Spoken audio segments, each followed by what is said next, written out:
በጣም ተሸውደናል። ሶሻል ሚዲያ ይሸውደናል። የምንመለከታቸው ነገሮች ይሸውዱናል። አካባቢዎቻችን ውስጥ ያሉ ነገሮች ይሸውዱናል። ስለዚህ ዘመናችሁ፣ ቀናችሁ ምን ይመስላል? ዘመናችሁ፣ ሳምንታችሁ ምን ይመስላል? ወራችሁ ምን ይመስላል? አመታችሁ ምን ይመስላል? ስንት ነገር አቅዳችሁ ሰርታችኋል ወይስ አከናውናችኋል ወይስ አላከናውናችሁ? ስለዚህ ምንም ካላደረጋችሁ ተሰርቃችኋል ማለት ነው። ለምንድነው ሶሻል ሚዲያችሁን የምትጠቀሙት? ሶሻል ሚዲያችሁ ላይ እናንተ ፓስቶራይዝ የምታረጉ ናችሁ ወይስ እናንተ ደግሞ የምትጠብቁ ናችሁ? አንድ ትልቅን ነገር አድርገን እንድናልፍ 70፣ 50፣ 40፣ 20 እድሜ ሳትሆናል። በዚህ መሃል ግን ምን አድርገን ነው የምናልፈው የሚለውን ጥያቄ መጠየቅ አለብን። ይህን እስካላደረግን ድረስ ግን ተሰርቃችኋል። ምክንያቱም 2 ሰዓት ሚዲያ ላይ ቁጭ ብለን ፌስቡክ ላይ የምናጠፋ ከሆነ ምንም ጥቅም የማይሰጠን ከሆነ ትርፉ አይንን በሽታ መሸመት ብቻ ነው፣ ዲፕሬሽን ውስጥ መግባት ብቻ ነው። ቲክታክ ላይ ስክሮል እያደረግን ራሳችንን ቢዚ አድርገን 3 ሰዓት 4 ሰዓት የምናጠፋ ከሆነ እመኑኝ ተሰርቀናል። ነገ ላይ ለማኝ ብትሆኑ ዛሬ በሰራችሁ ስህተት ነው። ነገ ላይ ደግሞ ሰጪ ብትሆኑ ዛሬ በሰራችሁ ጥረት ነው። ዛሬ በጣራችሁ ጥረት ነው።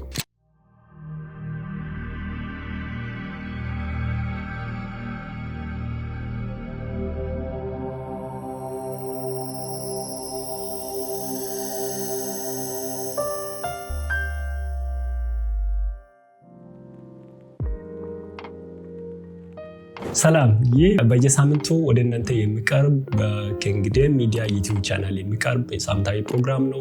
በጎልደን ጀርኒ ፖድካስት ሁሌም በየሳምንቱ ወደ እናንተ ይቀርባል። አሁን ደግሞ ዛሬ አዲስ ርዕሰ ጉዳይን ይዘን ከፊታችሁ ቀርበናል። ከኛ ጋር ሁኑ።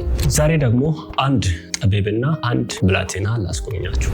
በጣም ጥበብ የሚፈልግ አንድ ብላቴና ነበር። ሁሌም ዘውትር በማለዳ መጥቶ ከጠቢቡ እግር ስር ቁጭ ይላል። እሱም አንድ ነገር ይጠይቃል። ዘመኑ ምን ይመስላል የሚል። ጠቢቡም ዘመኑን ማወቅ ከፈለግ አባትንና እናትን ሄደ ዛሬ የሚሰሩትን ስራ ብሎ ያዛል። አንድ ቃል ነው፣ ይወጣል። በማግስቱ መጥቶ አሁንም ደግሞ በየቀኑ ነው ብያቸዋለሁ። በማግስቱ መጥቶ ዘመኑ ምን ይመስላል? አንድ ጥያቄ ብቻ ነው ያለው ብላቴና፣ ዘመኑ ምን ይመስላል? ዛሬ ደግሞ ሄደ ጓደኞች የሚያደርጉትን ስራ ተመልከተ ተመለስ ይላል። በሶስተኛው ቀንም እንደዛው ጠቢቡ ጋር መጥቶ ዘመኑ ምን ይመስላል ብሎ ይጠይቀዋል። አሁን ደግሞ እስከ ትምህርት ቤት ገባና አሁንም ደግሞ ወጣቶች ምን እንደሚያደርጉ ተመልከት ብሎ ይናገራል፣ ይሄዳል። በአራተኛው ቀንም እንደዚሁ ዘመኑ ምን ይመስላል? ገበያ ወጥተህ ተመልከት። በአምስተኛው ቀንም ዘመኑ ምን ይመስላል የሚል ጥያቄ ያቀርባል። ቤተ እምነቶችን ገብተህ ተመልከት ይለዋል። አሁንም ተመልሶ ይሄዳል። በስድስተኛው ቀን ዘመኑ ምን ይመስላል ብሎ ይጠይቀዋል። ጠቢቡ ሰሞኑን ያያቸውን ይመስላል ብሎ ይናገራል። ያዩዋቸው ምንድን ናቸው? ስለዚህ እያንዳንዱን ተርክልኛ ይላል። ልጁም መተረክ አቃተው። መጀመሪያ ቤት ነበር የሄደው። እናትና አባት ምን ይሰራሉ? ኦኬ ይለፋሉ። በጣም ለቤት የሚሆን ነገር ይሰበስባሉ፣ ያደርጋሉ፣ ይሰራሉ። የሁለተኛው ቀንም አሁንም ሜዲቴት ሲያደርግ ጓደኞቹ ጋር ነበር የሄደው። ጓደኞቹ ምን እንደሚሰሩ ይጫወታሉ። ምንም አሉባልታ ቦታ ዝም ብሎ ጊዜያቸውን ያሳልፋሉ። በሶስተኛ ቀን የሄደበት ገበያ ነው። ገበያ ውስጥ ማንም የሰማው የለም፣ ያዩ የለም። ሁሉም የራሱን ያደርጋል። እንደዚሁም ትምህርት ቤት ገብቶም ያዩ ይህንን ተመሳሳይ ይማራሉ። አሁንም ደግሞ ቤተ እምነት ውስጥ ገብቶ የተመለከተው ነገር ቤተ እምነት ውስጥ ይዘመራል፣ ይመለካል፣ መንፈሳዊ ነገሮች፣ ሃይማኖታዊ ጉዳዮች ይደረጋሉ። አንተስ ምን አደረክ? እሱ ይሄን ሁሉ ነው ያየው። ነገር ግን አንድ የጨበጠው ነገር የለም። ስለዚህ ምንድነው ያለው? እቺን ሳምንት እኮ ተሰርቃል አለው። ይህ ዘመን ምን ይመስላል? አሁን ለኛ የተሰጠን ዘመን ምን ይመስላል የሚለውን አብረን እንመለከታለን። ያንን ብላቴና ያጠቢቡ ሰውዬ ሲያስጎበኘው በአንድ ሳምንት ውስጥ ዘመኑን የሚገልጽ ነገር ነው ያሳየው። ዛሬም ቢሆን በእኛ ህይወት ውስጥ ትኩረት ያልተደረጉብንን ነገሮች እኛው ራሳችን ትኩረት እያደረግን እኛው ራሳችን ደግሞ አጀንዳ እያደረግን ስንትን ነገር አድርገናል። ስንት ሳምንታቶች አልፈውብናል። ስንት ቀናቶች ያለ ፍሬ ተሻግረናቸዋል። ስንትን ዓመት ወደ ኋላ ስንመለከት መዋጀት ሲገባን ግን ዘለናቸዋል። አስባችሁታል? እያንዳንዱ ቀን የኛ ስራ እኛ እያንዳንዱን ነገር ታግተን እንድንሰራ የተሰጡ ቀናቶች ነበሩ። ነገር ግን ሳንሰራ ተሰርቆብን አልፈናል።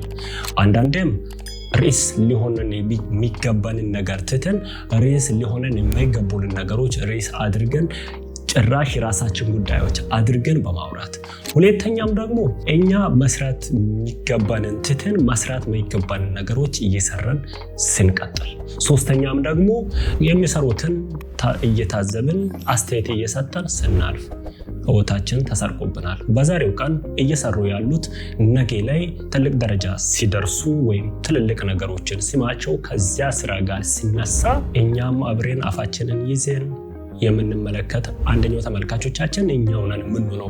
እኛ በዛን ቀን ብንሰራ ደግሞ ወዴት በደረስን አስቡት። ብዙ ሰው በእንዲህ አይነት ህይወት ውስጥ ነው የሚመለከተው። የአንድ ዘመን መልክ በአንድ ቀን ሊገለጥ ይችላል።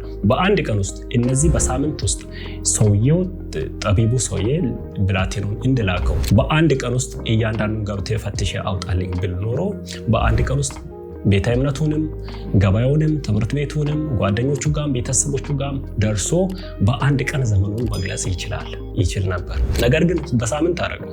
በሳምንት ውስጥ ያደረገውን ተግባር በአንድ ቀን ቢያደርገው የሚችለውን በሳምንት ውስጥ አራዝሞ በማድረጉ ይችን ሳምንት ተሰርቃላሉ። ስንቴ ተሰርቃቸዋል፣ ስንቴ ተሰርቀናል። በጣም ተሸውደናል። ሶሻል ሚዲያ ይሸውደናል። የምንመለከታቸው ነገሮች ይሸውዱናል። አካባቢዎቻችን ውስጥ ያሉ ነገሮች ይሸውዱናል። ስለዚህ ዘመናችሁ ቀናችሁ ምን ይመስላል? ዘመናችሁ ሳምንታችሁ ምን ይመስላል? ወራችሁ ምን ይመስላል? አመታችሁ ምን ይመስላል? ስንት ነገር አቅዳችሁ ሰርታችኋል ወይስ አከናውናችኋል ወይስ አላከናውናችሁ? ስለዚህ ምንም ካላደረጋችሁ ተሰርቃችኋል ማለት ነው። ለምንድነው ሶሻል ሚዲያችሁን የምትጠቀሙት? ሶሻል ሚዲያችሁ ላይ እናንተ ፓስቶራይዝ የምታረጉ ናችሁ ወይስ እናንተ ደግሞ የምትጠብቁ ናችሁ ወይም በሌላ የምትመገቡ ናችሁ? እያንዳንዱ ሰው ይህንን መጠየቅ አለበት። ይህ ማንነታችሁን የሚገልጽ ዋነኛው ነገር ነው። ዘመናችሁ በቀልድ ነው የያዛችሁት። ጆክ ሁሉም ጋር አለ። ጀስት ፋኒ አድርገን ልናልፍ እንችላለን። ነገር ግን ለነገ የሚጠቅመን ነገር ነው። አንዱ ቀልዶ ሊበላ ይችላል፣ ሌላኛው ደግሞ የሚያሳዝን ነገር ተግባር ፈጽሞ ሊበላ ይችላል። ህይወታችንና ዓላማችን ለእንጀራ ከሆነ ግን በጣም ከዓላማችን ወድቀናል። ምክንያቱም ነገ ላይ ትልቅ እኛን የሚጠብቀን ትልቅ ፕሮጀክት የለንም ማለት ነው። ትልቅ አደራ የለንም ማለት ነው። ስለዚህ ማናችንም ያለ አደራ ያለ ሸክም አልተፈጠርንም። ፈጣሪ ሲፈጥረን እዚህ ምድር ላይ አንድ ትልቅን ነገር አድርገን እንድናልፍ 70፣ 50፣ 40፣ 20 እድሜ ሰጥቶናል። በዚህ መሃል ግን ምን አድርገን ነው የምናልፈው የሚለውን ጥያቄ መጠየቅ አለብን። ይህን እስካላደረግን ድረስ ግን ተሰርቃችኋል። ምክንያቱም 2 ሰዓት ሚዲያ ላይ ቁጭ ብለን ፌስቡክ ላይ የምናጠፋ ከሆነ ምንም ጥቅም የማይሰጠን ከሆነ ትርፉ አይንን በሽታ መሸመት ብቻ ነው፣ ዲፕሬሽን ውስጥ መግባት ብቻ ነው። ቲክታክ ላይ ስክሮል እያደረግን ራሳችንን ቢዚ አድርገን 3 ሰዓት 4 ሰዓት የምናጠፋ ከሆነ እመኑን ተሰርቀናል። ምክንያቱም በዛ ሰዓት ስንቶች ስንት ነገር ሰርቷል። ስንቶች ስንት ጥናት ላይ ራሳቸውን እያዩበት ነው። ስንቶች በሚያነቡ መጽሐፍ ውስጥ ራሳቸውን እየፈተሹ በዛ ሰዓት ስክሮል ስታረጉት ህይወታችሁንም ስክሮል እንደምታረጉት ሰዓታችሁንም ስክሮል እንደምታደርጉት አስቡ። ይህ እስካልሆነ ድረስ ግን እናንተ ስራ ላይ ሆናችሁ ከሆነ ያ ደግሞ ስራችሁ ከሆነ ግን ውጤታማ ናችሁ። ስለዚህ እያረኩት ያለውን ነገር እኔን የሚጠቅመኝ ነገር ነው ወይስ የሚጎዳኝ ነገር ነው ብላችሁ አስቡት። ዓላማ አላችሁ፣ ተነስታችሁ ዓላማችሁ ጋር መሄድ ነው እንጂ ያለባችሁ ማንም የሰራውን ቀልድና ማንም ባሳቃችሁ ሳቅ ውስጥ እድሜያችሁን ህይወታችሁን መቀለድ የለባችሁ። ምክንያቱም የራሳችሁ ህይወት እናንተን ቁጭ ብሎ እየጠበቃችሁ። ስለዚህ ማንም የሚሰራላችሁ የለም። ስራችሁን የሚሰሩት እናንተ ናችሁ። ህይወታችሁን የሚሰሩት እናንተ ናችሁ። የጓዳችሁን ታሪክ ማንም አይካፈልላችሁ። የእናንተን ሸክም ማንም አይሸከም። እናንተ ራሳችሁ ናችሁ። የምትቀልዱት በሰዓታችሁ፣ በጊዜያችሁ፣ በህይወታችሁ። እያንዳንዱ ህይወት ነገን የሚወሰን ነገር ነው። ስለዚህ ህይወታችሁን የሚወስኑ የነገን ህይወታችሁን የሚወስኑ የዛሬ ተግባራችሁ ነው። ዛሬ የምትተገብሩት ነገር ለነገ ብቁ የማያደርጋችሁ ከሆነ ነገ የሚያሸማቅቃችሁ ከሆነ የምሬን ነው የሚላችሁ ተሰርቃችኋል። የዛሬ ትውልድ የዛሬ ወጣት እጅጉን ተሰርቋል። ስለዚህ ቀናችሁን መፈተሽ አለባችሁ። ህይወታችሁን መፈተሽ አለባችሁ። በአንድ ፖድካስት 40 ደቂቃ 1 ሰዓት 2 ሰዓት አጥፍታችሁ ትመለከቱ ይሆናል። ነገር ግን ለህይወታችሁ ያተረፋችሁት ነገር ምንድነው? የተማራችሁት ነገር ምንድነው? የተመራመራችሁት ነገርስ ምንድነው? ከአንደኛ ክላስ ጀምራችሁ እስከ 12 ልትማሩ ትችላላችሁ። አልፎ ተርፎም ደግሞ እስከ PhD ልትማሩ። ነገር ግን በዛ ምን በህይወታችሁ ላይ ቫልዩ አድርጋችኋል?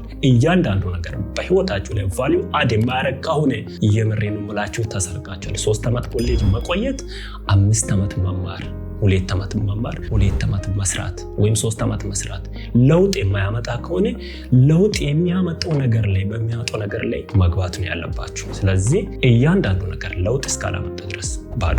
አንድ ሰው ወጥቶ ጠዋት የሚሮጥ ከሆነ ነገር ግን የአትሌቲክ ፌዴሬሽን የማያውቀው ከሆነ ትርፉ ጤና ሊሆን ይችላል። ነገር ግን ጤና ብቻም አይደለም። ለጤና ብሎ እስካልሮጠ ድረስ ትርፉ አንደኛ እንቅልፍ ማጣት ነው፣ ሁለተኛ ደግሞ ብርድ መጠጣት ነው የሚሆነው። ምንም አልጠቅምም። ነገር ግን ይጠቅማል፣ ያገኛል ወይም ትርፍ አለው፣ ኦኬ መቀጠል አለበት። ግን ትርፍ የለውም፣ ማቆም አለበት። ምክንያቱም እናንተ የተፈጠራችሁለት ዓላማና ጉዳይ እናንተን እየጠበቃችሁ ነው። እጃችሁ ላይ ምን ይዛችኋል? እጃችሁ ላይ የያዛችሁት ነገር ማደግን ይፈልጋል። እጃችሁ ላይ የያዛችሁትን ነገር መፋፋትን ይፈልጋል።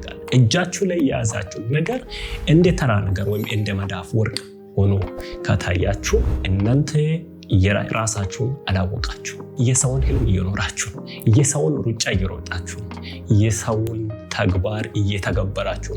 ወደ ራሳችሁ ተመለሱ። ህይወታችሁን ተመልከቱ። ህይወታችሁን ቃኙ። ቁጭ ብላችሁ ዛሬ ምን ነበር ያረኩት ብላችሁ አስቡ። ስለዚህ ማንም ለሚቀልደው ቀልድ ጊዜ ሰጥታችሁ መመልከት የለባችሁ። በቡና ቦታ ከ30 ደቂቃ በላይ ከ1 ሰዓት በላይ ስክሮል እያደረጋችሁ ከምትቀመጡ የራሳችሁን ስራ ብትፈልጉ፣ መክሊታችሁን ብትፈልጉ በጣም ትርፋማ ትሆናላችሁ። ምክንያቱም ነገ እናንተ ነው የሚጠብቃችሁ። ነገ ላይ ለማኝ ብትሆኑ ዛሬ በሰራችሁ ስህተት ነው። ነገ ላይ ደግሞ ሰጪ ብትሆኑ ዛሬ በሰራችሁ ጥረት ነው። ዛሬ በጣራችሁ ጥረት ነው። ስለዚህ እያንዳንዱን ሰዓት ጉብዝናችሁን ሰርታችሁ ማለፍ ያለባችሁ። መጽሐፍ ቅዱስ ሲናገር ምንድን ነው ታውቃላችሁ?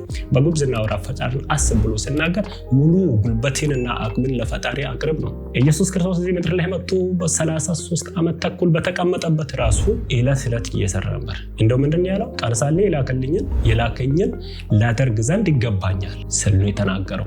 ቃል ሳላችሁ የተላካችሁበትን መስራት ይጠበቅባችኋል። ስለዚህ ዛሬ ስልካችሁን አስቀምጡ፣ ተግባራችሁን ቀጥሉ።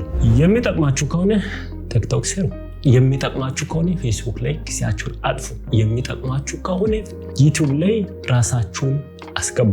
ነገር ግን የማይጠቅማችሁ ከሆነ ድሌት አድርጉት። የሚችሉትን ስሩ። ለመዝናናት ከሆነ ሰዓት ገድባችሁ ተዝናኑ። ስለዚህ ያለዚያ እናንተ ተሰርቃችኋል። ጊዜያችሁ ተሰርቆባችኋል። እድሜያችሁ ተሰርቆባችኋል። ነገ ላይ የምትጸጸቱበት ህይወት እንዳትኖሩ ዛሬ ህይወታችሁን ስሩ። መልካም ጊዜ